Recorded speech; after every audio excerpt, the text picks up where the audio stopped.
How to sign out of Microsoft account everywhere. So if you want to sign out of your Microsoft account everywhere, then what you need to do is first you just need simply open up your browser and search for Microsoft.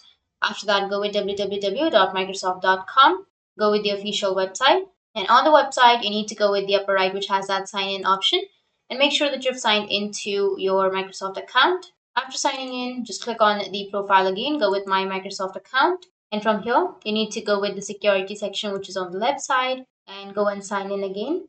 Go with send notification, and you will receive a notification on your Authenticator app. So you just need simply go and press 32 on your authentication app and tap on approve, and it will approve the sign in request. So once you're under the security section here, you will have manage how I sign in option, right? So you just need simply go with manage how I sign in.